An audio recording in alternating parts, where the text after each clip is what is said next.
Hello everyone and welcome back to another Topcon Solutions Bluebeam tips and tricks video. I am David Campbell, and for today's video I thought we would venture into layers and legends.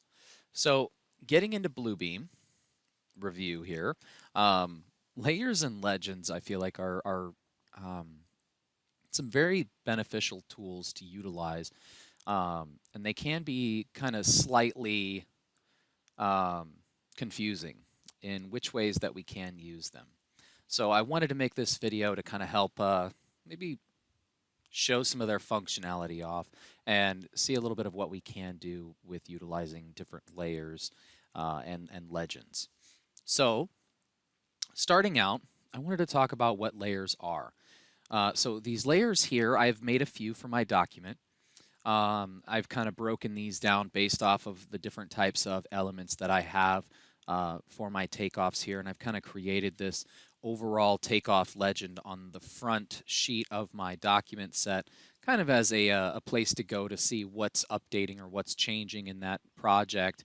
Now, we can customize these legends any way that we need to. I'll kind of go into that here in a little bit, but it's very cool to utilize these layers to control what we see and what we don't see in terms of on our document. Okay, so organizing different elements to form into a layer allows us to, again, control the visibility, but also allows us to adjust the settings of whether we want to print or export elements on those layers. Now, getting back into my screens or my sheet set here, I wanted to show the layers off in terms of markups as well. So if I click on the HVAC, notice that all of those HVAC elements go away. Okay.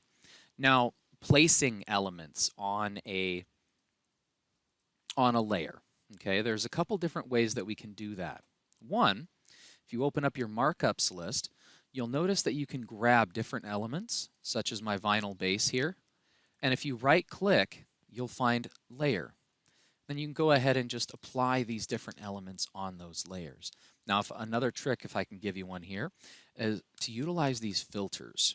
Okay, the filter list here, and what I like to do is get into my subjects, and then maybe say I'm trying to find all of my elements for my HVAC. I can go ahead and select my I don't want the flexible form. I'm going to click off of that. I'm going to click my damper, the hanger, and maybe a rectangular plenum and a round ducting.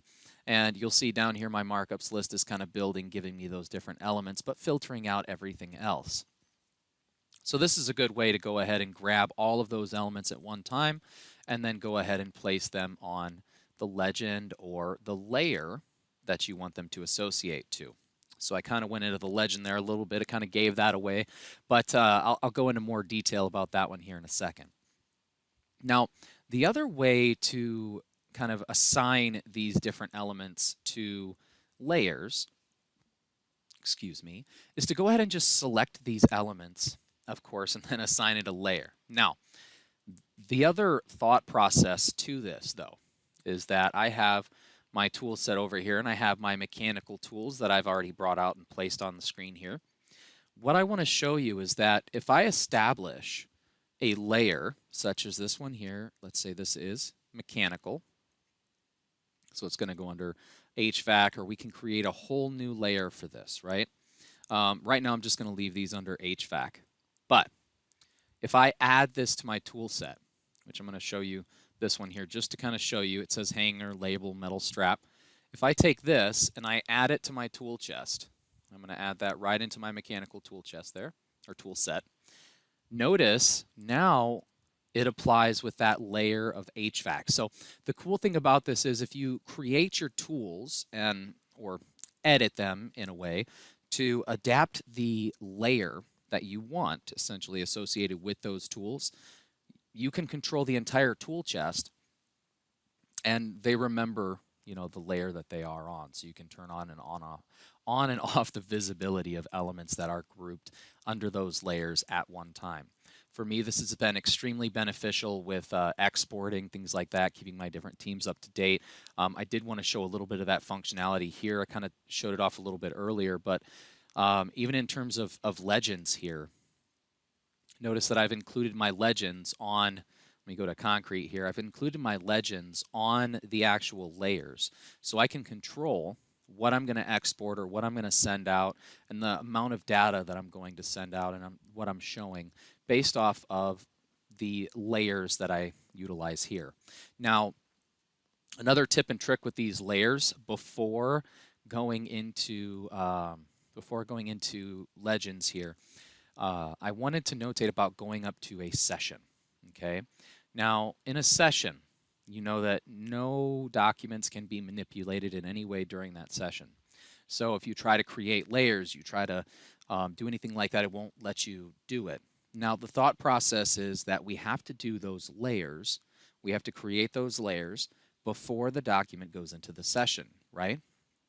But in order to make those elements and well, let's say make the layers populate in a way that you want, whether it's visible, invisible, or you want different elements like those tools here in our tool chest to apply to these layers, you should save this configuration before you push it up into the session. And again, that kind of recognizes what layers are active, what is inactive, and again, save that configuration before going up to the session, and it will recognize those layers and that configuration of layers. So moving on to the legends. So the cool thing about legends is that they can be customized in many different ways, and they can be created a couple different ways as well. One, you guys saw a little bit earlier when I actually went in here and, oh, no, I'm sorry.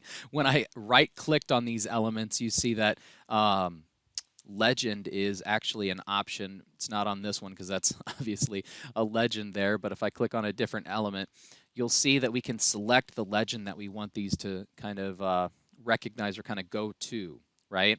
Now, the other way to do this is when we're creating our legends, obviously, let me go back here to my tools, or actually I'll scroll down to my mechanical or concrete. Essentially, you'll see right here the legend, okay? And this is going to be how you assign these tools to a specific legend. Now, we can, of course, create a new legend, type it in, and then associate all of the tools in a specific tool set with that legend.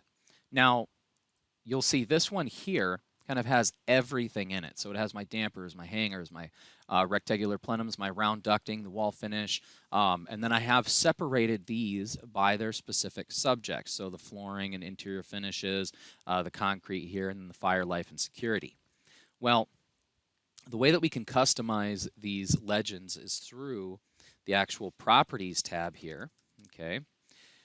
And essentially, we can control this by either, editing the columns. So here we can go ahead and kind of organize the exact information that we are seeing, whether it's the subject, label, count, quantity, unit, different kinds of things like that.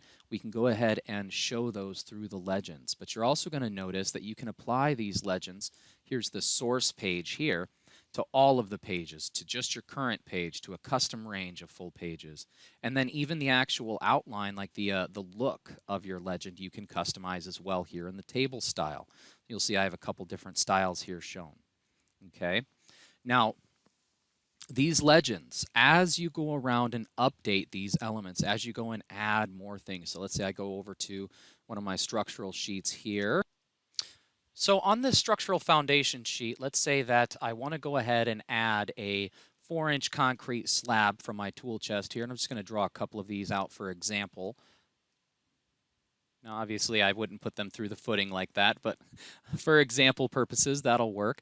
So I'll go ahead and get back to my takeoff legend sheet, and you'll see that it has added the new 4-inch concrete form here, or the new 4-inch concrete slab to our concrete legend. So that does update.